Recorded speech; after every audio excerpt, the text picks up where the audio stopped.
So we're going to take a look at how to find open shapes and what to do about it. I recently done a video on how to close shapes up after you've cut them with the cut shapes tool. But a lot of times you will be working with a large project, bunch of items, and you'll have some closed shapes or some open shapes rather. And typically, let's select all this here. You will select it and then you will go to preview it or cut it, and then you'll get this message. In this case, two shapes were set to fill but are open. So some built-in ways to figure that out is if you select everything, you can go to edit and down to select open shapes. But if there's a lot of stuff on the page, it surrounds it, and it won't always be obvious that they're, either filled or unfilled. And it's kind of hard to figure out which ones are. So let's go back to edit and select open shapes that are set to fill. Well, we know it's these two red ones here because we can see fill over here and we done it. But still, the range that is outlined, it's difficult for you to figure it out. So a better way, in my opinion, is to select everything and set everything to fill. But to be able to differentiate between the two, you need to have, let's go to, I'll find it in a minute, display. And you have an option that shows field rendering right here. And you can turn it on, but it'll also turn on in here in the window a field course. So I'm just going to close this without turning it on, go up to window and select field course. And then it's pretty obvious which ones are open and closed in this case. And let's go back and take a look at the settings.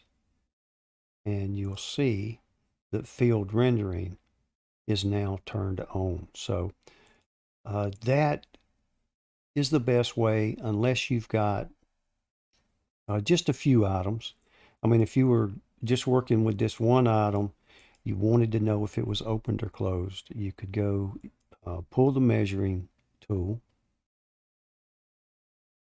and touch the item. And then right here at the bottom, I don't know if that's large enough, but here it shows closed or open. And in this case, it's open. And there's ways to close it. So we're going to go close it.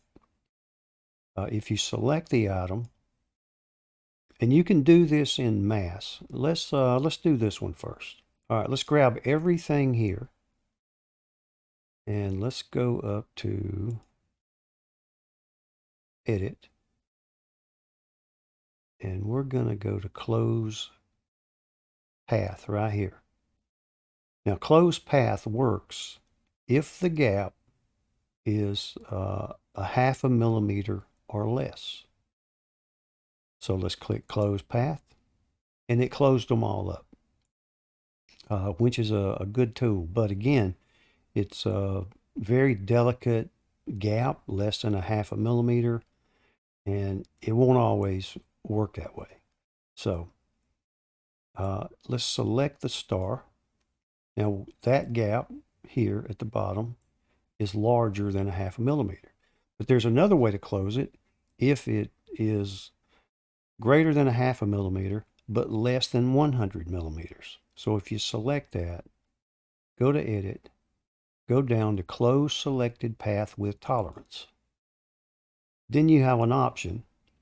You can move the ends together, or you can just join with a line. So first, let's join with a line.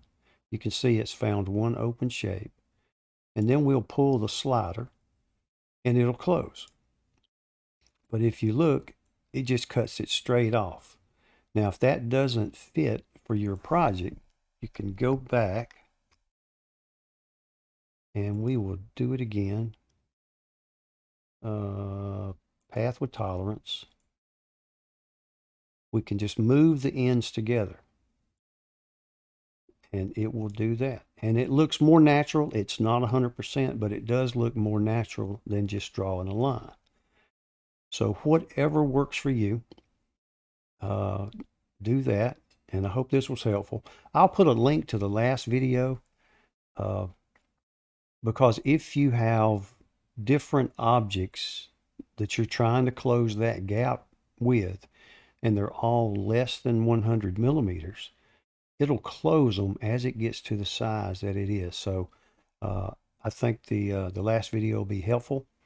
So I appreciate you folks watching. If you have questions, let me know. And if you find a video that I told you how to do something and it's not working right for you, check in with me. Let me know. Maybe I told it wrong. I hope not, but I'll certainly help you get straightened out. So check back off for new videos. Take care, and we'll see y'all next time. Thank you.